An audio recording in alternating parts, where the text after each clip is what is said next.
Welcome to Aging Gracefully. I want you to live a long, healthy life without regrets.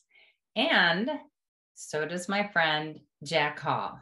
Thank you for being here today, Jack. Thank you very much, Catherine. I appreciate you inviting me onto the show.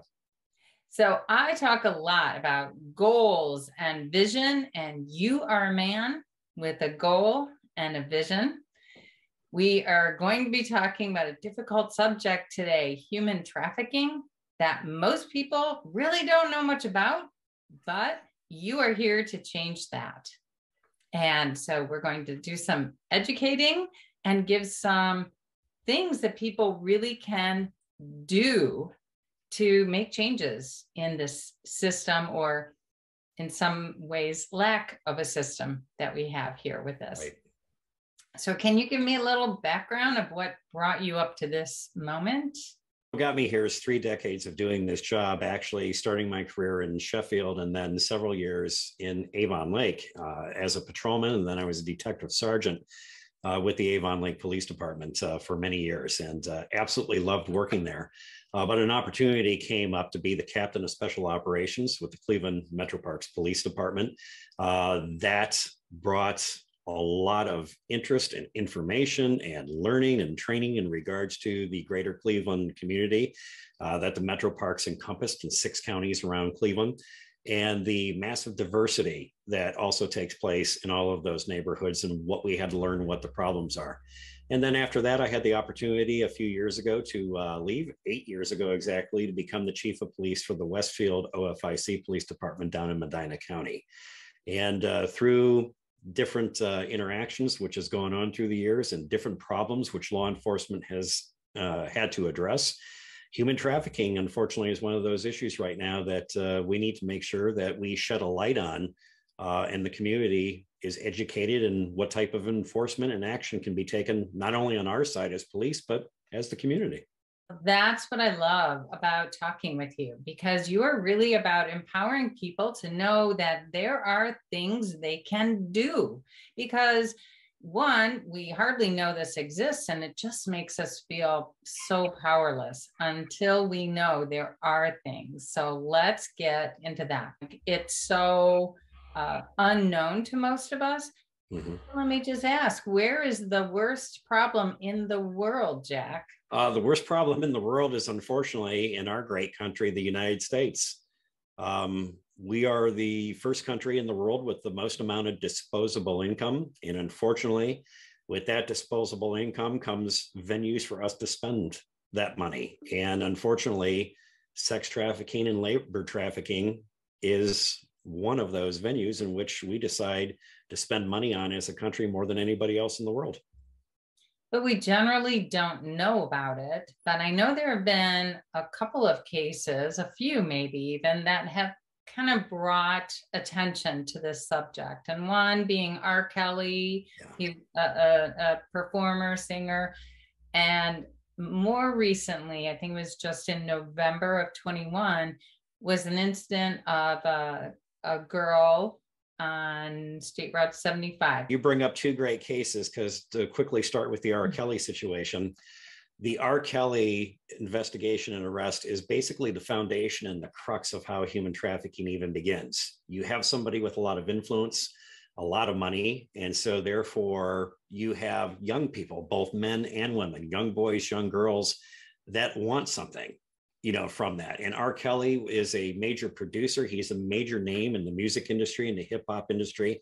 And so therefore he would draw in these men and women to come into his kingdom, so to speak, and to learn about the production, the music, etc., and to tell these, a lot of times, 12, 13, 14-year-old boys and girls that I care about you. You have a talent. This is what you can do. And they're like, oh my gosh, this is R. Kelly who's paying attention to us. So as a classic human trafficking move, it all starts with one, power that somebody can give you something that nobody else can give you. And number 2, it's the attention that is being paid to that person. Now, we talk about R. Kelly, a multimillionaire, and that he has something to give, Catherine, but this actually goes down to just being a regular parent the grandparent of your children is that they're looking for your attention. They're looking for your approval. You don't need millions of dollars in record contracts to be able to lure your teenagers into the family or to be paid attention to. It's just they want to be part of that family. They want to know that they're appreciated. They want to know that they're loved. And it all starts in the home to do that. So what you're saying is our best defense in that situation is to really make sure, even if we consider that they're telling us you're hovering too much, mom, dad, grandma, it doesn't matter. Consider that okay. Go ahead and hover, be involved. And the thing that it all comes down to, Catherine, is that, in case anything happens, in this world that we live in, that you want to make sure that you know as much as possible about your children, your grandchildren. So in case anything happens, it makes it easier for law enforcement to conduct an investigation when you have more information. Who are their friends? Who are their friends in the school? Is there anybody recently that is an older friend? You have a 14, 15-year-old son or daughter that now is hanging out with a 22, 23-year-old, which is not always that usual. But those are the overt relationships, the relationships we see, these new friends that come into the house. Hey, where did you get that coat? Where did you get that jewelry? Oh, Joey bought it for me, or Beth bought it for me. Well, who's Joey? Who's Beth? You need to know these things. And it's like, mom, grandpa, everything, everything's fine. You don't have to worry. No, I want to meet who this person is. The one that's much harder, though, is these kids are involved in these online games, these PS4 games, their computer games, et cetera. Who are they talking to online? Because generally it's not Joey, it's not Beth, it's Rambo 507, it's Gigi 706. There's anonymity behind that screen name and who this person is. And you need to know these screen names. You need to know who the children are talking to online, because online is way more anonymous. It's out of the sight of the parents and the grandparents because they're involved in their virtual reality goggles or on their game. That is the predator that you don't always see. And you have to be involved with your kids and your grandkids with that as well.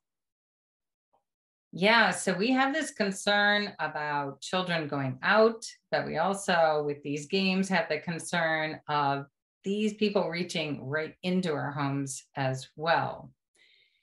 Now let's switch over to this other case of this young woman that was on Route 75.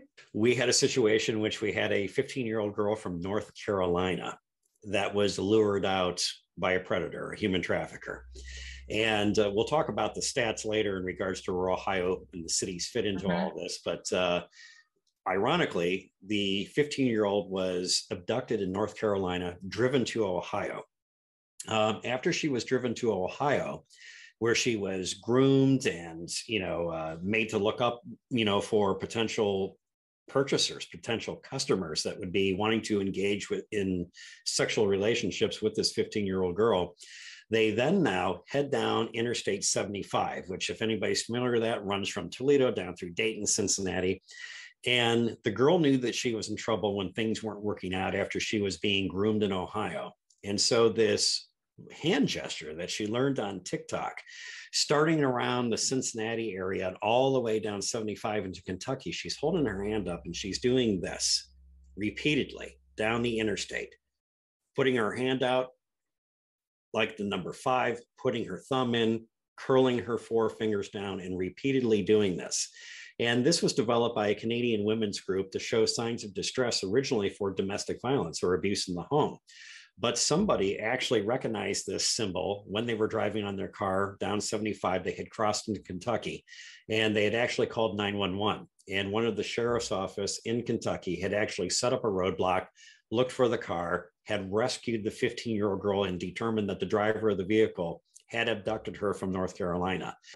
And so these are things that, if simply you're at the store, you're at the mall, there have been some very savvy moves which have been demonstrated on TikTok, for example, and other social media platforms that somebody literally just runs into you to get your attention in the store. And you may look at them and say, wow, how rude of you to run over me or to knock my phone on the floor or whatever.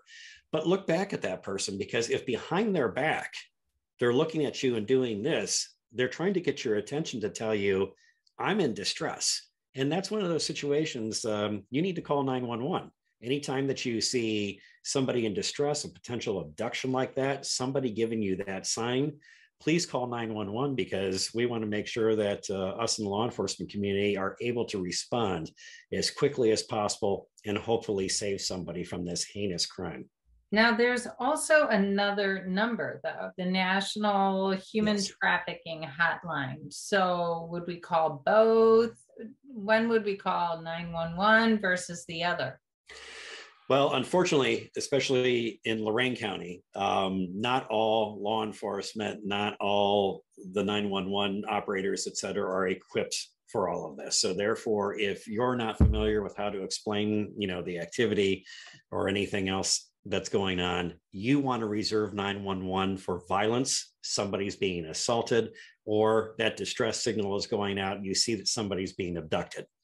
If you have suspicions, if you are, at a restaurant, for example, and you're like, I'm not sure, but this girl seems to be by herself, and what teenager doesn't have a phone today? But if you see an adult so overbearingly controlling, and it doesn't have to be men, it's about split 50-50 as far as human traffickers goes, who are women and who are men. The girl can't go to the bathroom by themselves. And I'm talking like a 12, 13, 14-year-old girl or boy, and they have to be escorted everywhere. They're not allowed to talk on their own behalf. That should draw some suspicion. Get a physical description of their clothing. If you see what type of car that they leave in, if you grab a license plate, those are the types of situations, if you're not adamantly sure beyond a reasonable doubt that an assault is taking place or an abduction, that's when you call the 800 line. That number is 888-3737-888, which will gather all the information and make sure that all that information is forwarded to the appropriate local task force, local human trafficking collaborative, and local law enforcement to investigate that. So let's step backwards just a little bit, because you were going to talk about statistics. Now, you just mentioned the people who would be doing the abducting and the handlers. That could be male and female 50%, but it's almost 50% also of the victims being male and female, correct? Yeah. Usually for statistics that have been compiled, 54% of those that have been trafficked are women and 46% are men. And when I say women and men, I group it all together because it generally starts around the age of 11 and will go all the way up to adulthood. As a matter of fact, the oldest human trafficking case that we had, from what I'm aware of, was 58 years old. And so there's a wide range of ages that can be trafficked. But as you said, Catherine, that's nearly 50-50 as well as for the victims and survivors of human trafficking. Let's talk a little bit about statistics with cities, Jack. The final numbers that came out in 2021, Ohio actually dropped from 4th to 5th place. Still, that is horrible. We shouldn't even be, there shouldn't be human trafficking happening at all.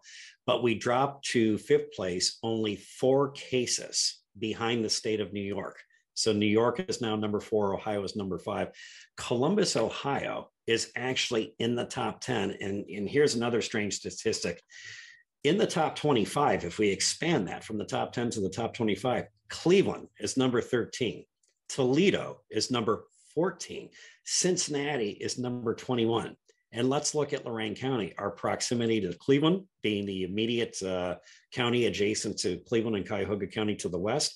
And then, of course, we have Route 2, I-90, I-80, all running through Lorain County, heading to where? Toledo, which is number 14 on the list of the top 25. And it's sad and it's tragic, but I am so grateful for you, Jack. Thank you so much for being here today, educating us, letting us know that this is real and it's all around us.